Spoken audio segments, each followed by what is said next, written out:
नमस्कार दोस्तों, मैं बहुत सालों से ईश्वर क्या है और उसका भक्ति का मार्ग क्या है, ईश्वर कौन है और उसके पास जाने का मार्ग क्या है, ये जानने के लिए मैंने बहुत सारे पुस्तकें जैसे गीता, भगवत, कुरान, पुराण, बाइबल इत्यादि ग्रंथों को पढ़ के समझने की कोशिश किया। मैंने बहुत सारे धर्म प्रचारकों के धर्म प्रवचन सुने, बहुत सारे साधु संतों के वाणियों को समझने की कोशिश किया। साधु और संतों की उन्हीं वाणियों के वजह से मुझे ईश्वर को खोजने का प्रेरणा मिला। भारतवर्ष इस पवित्र स्थान में जब जब ऋषि महर्षि साधु संतों ने जन्म ग्रहण किया, तब तब उन्होंने आसमान से ज्ञान रूपी गंगा को अवतरित किया है। इस धरती को पवित्र किया है उन्होंने अपनी ज्ञान रूपी गंगा से। ज्ञान रूपी गंगा में जब कोई इंसान डुबकी लगाता है तब उसके सारे पाप धुल जाते हैं।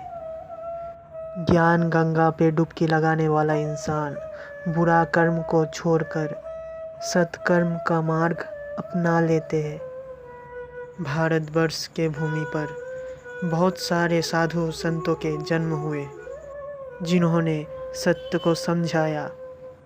ईश्वर में लीन रहने का एकमात्र रास्ता है सत्कर्म करो, खुद के लिए नहीं, संसार की उन्नति के लिए, जन कल्याण के लिए कर्म करो।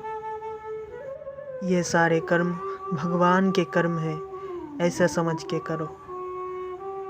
मैं उसका दास हूँ, ऐसा समझ के करो।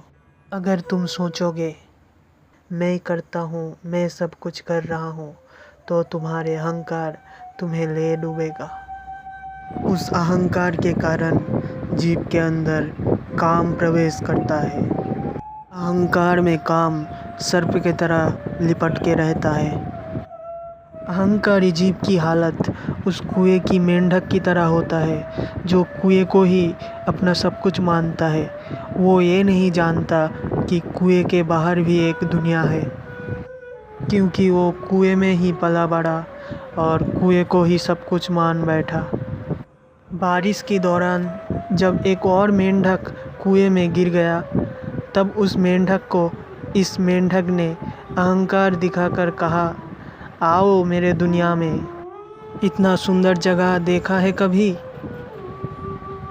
ये मेरा साम्राज्य है, यहाँ पर रहने के लिए मेरा हुक्म मानना पड़ेगा। तब अहंकारी मेंढक को वो मेंढक कहता है, कुएं के बाहर एक बहुत बड़ा झील है। बहुत समय के बाद जब कुआं बारिश के पानी से भर गया तो दोनों मेंढक बाहर निकल आए। तब उस अहंकारी मेंढक ने देखा बाहर एक बहुत बड़ा झील। तब उसका अहंकार टूटा। जब भी कोई इंसान के अंदर अहंकार वो इंसान कभी सटीक निर्णय नहीं ले सकता, उसका सोच विचार ठीक ठाक नहीं होता है। इसलिए अहंकार को त्याग करके सब कुछ भगवान का कार्य है, यह समझ के कर्म करना चाहिए। नमस्कार दोस्तों, जय श्री कृष्ण।